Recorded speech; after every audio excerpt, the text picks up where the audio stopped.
Karibu sana. Asante sana. Naam. Karibuni kwa tunaponitazama. Kwa kweli ni mambo yanayostajabisha sana katika nchi ya Tanzania, nchi ambayo imekuwa ni kituo cha amani katika kanda la Afrika Mashariki. Hakuja kuwepo na mambo ya kutatanisha na kusitikisha jinsi ambavyo kumekuwepo wakati wa Mama Suluhu. Naangalia hata nyakati ambazo za wakati inaitwa hayati Nyerere. Nyerere alipotawala nchi ya Tanzania alitawala kama mwanadamu, na akawa kwamba Nyerere hakuwa adui ya mtu yoyote, hata kama alikuwa dikteta kivyake, lakini kwamba yeye hakuwa na uadui na mtu, na nafikiri aweka Watanzania kuwa kitu kimoja, na jambo ambalo namshukuru kwamba aliunganisha Watanzania wote wakawa kama kabila moja, na akaondoa kitu kitwacho ukabila katika nchi ya Tanzania, na akaifanya Tanzania kuwa nchi ambayo inayoongea kwa sauti moja. Hakuna cha kusema huyu ni Mnyamwezi, huyu sijui ni Mchaga, huyu ni Msukuma, na wote walioweka kuwa kitu kimoja na wakawa wanaongea lugha moja. Kwamba hiyo ikawa sasa kwamba hata Mnyamwezi anaweza toka anaenda akaishi kule kwa Wachaga na anasikia kwamba yuko salama, na kwamba hata mtu wa kutoka yule Msukuma anaweza toka pia yaishi kwa Wanyamwezi, naonekana kama mtu ambaye tu ni mmoja wao, akatoa ile mipaka kabisa ya ukabila. Na pia hii mipaka ya kwamba ya dini kuinukiana hakukuwepo nyakati zile. Na kulipotokea yeye, kulikuja basi kukaja kuwa na mtu anaitwa Hassan Mwinyi pia, na nchi ya Tanzania pia haikuwa jinsi ilivyo kwa sasa. Tukatoka pale tukaenda kwa mtu anaitwa Mkapa, kisha Kikwete, kisha Mama Suluhu. Nchi ya Tanzania, ningetaka kwamba muelewe kwamba kuna tofauti ya mtu aliyechaguliwa na wananchi na mtu ambaye sasa anakalia kiti kwa sababu mtu amekufa, kwa sababu mbadala. Kuna tofauti, mambo mawili tofauti, kwa sababu mtu aliyechaguliwa na wanadamu, watu wanamchagua jinsi wanavyomjua na uongozi wake, na vile kwamba amekuwa akieneza siasa zake vizuri. Na unakuta kwamba sasa mtu kama Mama Suluhu hakuna rekodi ya siasa ya utendakazi wake. Hata kuna wakati Mama Suluhu amesemekana kwamba alikuwa labda amesimamia idara fulani na ikaenda vizuri. Mama Suluhu tulimpata tu pale kwamba ni mmoja aliyechaguliwa kuwakilisha nchi ya Zanzibar kuwa makamu wa rais, na akawa kama makamu wa rais wa Tanganyika yote.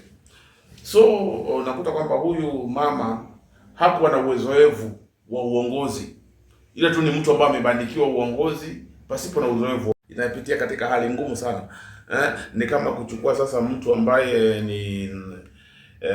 ni mtu wa Kenya Air Force, mwambie kuwe mwalimu kuanzia leo. Kwa hivyo yeye akikija pale labda atafundisha watu habari ya vita, ama atafundisha watu jinsi unavyoona katika mashule mengine, walimu wengine wangefaa kuwa kwenye Air Force. Na ndio sababu unapoona wakiingia shuleni wanatandika watoto viboko, wanamtandika ni kama yuko kwenye training ya jeshi.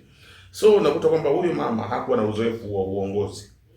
Kwa hivyo Tanzania walikosea sana kumweka huyu mama kuwa kama rais wa nchi ya Tanzania. Ni heri tu kwamba wangeenda kwa uchaguzi mwingine na rais akachaguliwa. Nafikiri hiyo katiba inafaa kwamba iandikwe vizuri, kwa sababu naifanyiwe marekebisho. Isiwe kwamba mtu akifa aliye makamu wake anatawazwa kuwa rais. Nafikiri hapo Tanzania wanafaa kwamba waketi chini wabadilishe katiba. Maana mambo yanayoendelea Tanzania ni mambo ya kusitikisha. Tunapokuona kama Mama Suluhu Hassan. Mama Suluhu Hassan si mtu wa watu. Mama Suluhu Hassan ni mtu wa hasira. Mama Suluhu Hassan ni mtu ambaye kwamba unakuta kwamba anaongozwa na emotions.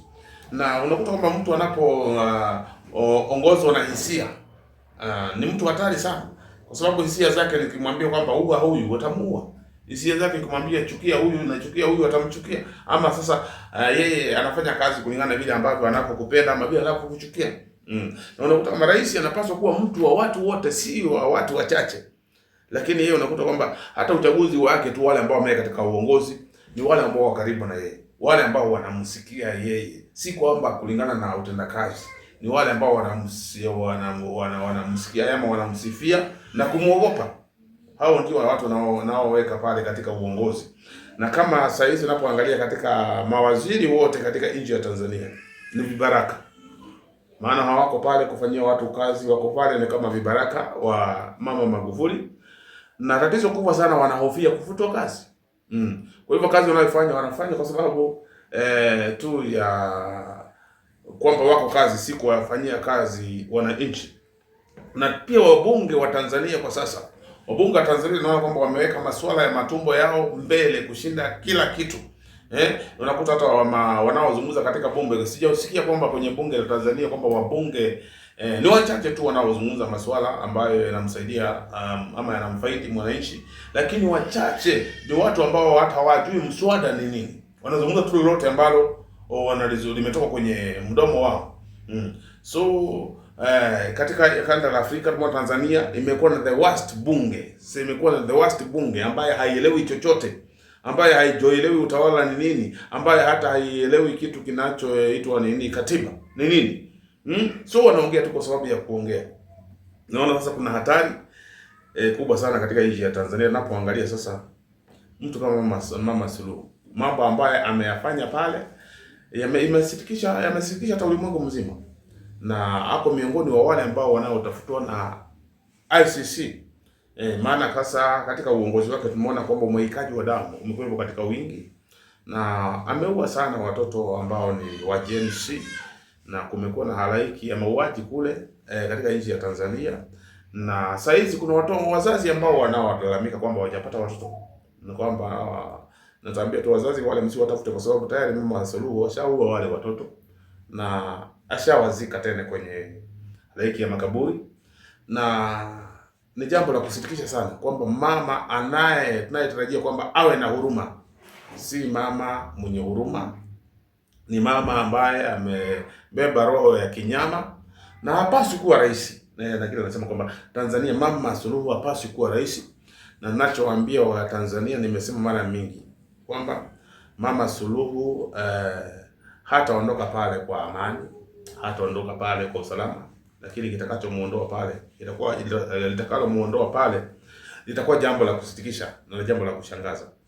Maana na niliwaambia vizuri, muda usiokuwa mbali nchi ya Tanzania itaomboleza kwa kumpoteza rais wao, kwa sababu nafikiri kilio cha Watanzania kimwafikia Mungu. Kilio cha Tanzania kimwafikia Mungu, na uongozi wa Samia unaenda kufika kikomo. Watanzania mnaonisikia sasa, huenda ikawa labda kuna wale ambao watu ni mashabiki sugu ama wafuasi sugu wa Mama Suluhu Hassan, lakini muliandike chini nalo liweka saizi. Uongozi wa Mama Suluhu unaenda kufika kikomo, na si muda uko mbali, unaenda kufika kikomo, na Tanzania watasherehekea uhuru wao, kwa sababu kuna kiongozi ambaye atakayeinuliwa, atakayewajali wa Tanzania, atakayesikia kilio cha Watanzania na atajali maslahi ya Watanzania. Na yule kiongozi hajulikani hata kwa sasa, lakini kuna kiongozi ambaye tayari Mungu amemwandaa kwa sababu ya Tanzania. Kuna wengi ambao walikuwa wanasema kwamba baadhi ambao waliuliwa na bado hawajaonekana, wamewatafuta hospitalini, wamewatafuta pia kwenye mochwari hawaonekani, lakini Mama Samia Suluhu wapo wakati ambapo wanamuuliza inakuwa tatizo. Labda wewe kama kiongozi na pia mtumishi wa Mungu, haya yanamaanisha vipi? Hii ni bayana wazi kwamba watu ambao wanawatafutwa tayari ni watu ambao ni maiti ya watu. Ni watu ambao walikufa kitambo, waliuawa na serikali na wakazikwa kwenye hiki ya makaburi kwenye pale kwenye makaburi ya umma, na ni sehemu ambayo imezikwa watu na imewekwa ulinzi ambapo kwamba hatawaruhusu mtu yote kujua ni wapi, na ulinzi umewekwa njia ya kujua ambao na uchunguzi wowote, aina yote uchunguzi utazuiwa kufanywa, kwa sababu kuna halaiki ya makaburi, halaiki ya watu wamezikwa kwenye makaburi. Meziko maelfu ya watoto So Mama Suluhu anahusika kwa ukubwa kwa mauaji ya watoto wa Tanzania ambao ni maelfu ya watoto wa Tanzania naita Gen Z, na ni wazi kabisa. So wanaotafuta wazazi wenu, watoto wenu hawako kwenye magereza, hawako kwenye hawako kwenye mochari, hawako kwenye hospitali, ila wako kwenye makaburi. Wale watoto Mama Suluhu ashawaua wote na wako kwenye makaburi. Hilo tu ni jambo naambia wazi kwamba msitafute mahali pengine, watoto wote wako kwenye makaburi. Na mtoto wote umejuaje? Mimi huwa sizungumzi tu mambo yanayozungumza, nazungumzaga mambo nayaona. Nashukuru Mungu kwamba amenipa macho ya kuona. Na kile ambacho nakizungumziaga kile ambacho kipo, sio kile ambacho hakipo. Maana tangia zamani mambo yote niliyoyatabiri na niliyazungumzia, mengi ambayo hapo yametokea. Na nilisema kwamba kuna wakati nilisema kwamba unanifuatilia vizuri, nilisema kwamba Tanzania itakuja kutawaliwa na mama, ambayo yule mama atakuwa ni mama ambaye atatawala kwa kifua na atatawala kwa hasira na atawaua watoto wao sana. Na haya yote yametimia katika nchi ya Tanzania. So nayawaambia sasa hizi msisumbuke kutafuta watoto wenu. Watoto wenu washauawa tayari. Kile kilichoko sasa tu ni mngoje kwamba ICC ifanye kazi yake. Na ninajua kwamba hivi karibuni Tanzania inaenda kuwa huru. Na demokrasi iliyotoweka Tanzania miaka mingi itarejea. Maana kitambo tulikuwa najua kwamba Tanzania ni nchi yenye amani kabisa, ambapo polisi kitambo, nakumbuka miaka niliyolelewa Tanzania, nakumbuka kitambo polisi kabla akushike alikuwa anakusalimu na anajieleza kwako, brother, mimi naitwa fulani Yusufu fulani, na naomba tuandamane pamoja na wewe. Mnaandamana kwa amani, hata mkifika mahali kwenye kibanda cha mandizi na kununulia na mnakula na mnapatana kwa amani. Lakini sasa naona kwamba demokrasi imetokea kwamba polisi na wananchi hawaingiani kabisa. Kama polisi na wananchi ni kama simba na ni kama simba na swala. Mtu anapomwona polisi hata anakimbilia, kwa sababu hata polisi mwenyewe anaweza kuhujumu kwa lolote. Polisi anaweza kunyang'anya hata shamba lako, polisi anaweza kunyang'anya hata gari lako, anaweza kudhulumu kwa vyovyote. Kwa hivyo sasa nchi ya Tanzania demokrasi imetoweka, na ninaamini kwamba ni vizuri katiba ya Tanzania iandikwe vizuri, maana katiba iliyoko sasa ni ya kunyanyasa. Swali la mwisho labda, kuna kijana wa Mama Samia Suluhu ambaye anajulikana kwa jina Abdul. Watanzania wamekuwa wakipeperusha mambo yake mabaya. Inaaminika kwamba yeye ndo alitumika kuleta wale askari na kuua watu pale kwenye kule Tanzania. Labda wadhania kwamba Tanzania bado iko na uhuru ama bado wako katika ukoloni maomboleo? Tanzania bado iko katika ukoloni. Utawala ulioko sasa ni utawala wa kidikteta. Maana tunapoangalia sasa hiyo kijana huyu ambaye anaitwa Abdul amewaleta mamluki wengi kutoka nchi za Kiarabu ambao wanaua Watanzania, na ni jambo la kusitikisha sana unapoona kwamba nchi ambayo tuliipenda kwamba sasa kuna baadhi ya wachache wanaowaleta mamluki kutoka nchi za nje kuja kuwaua Watanzania ovyo ovyo na kuabduct wanasiasa.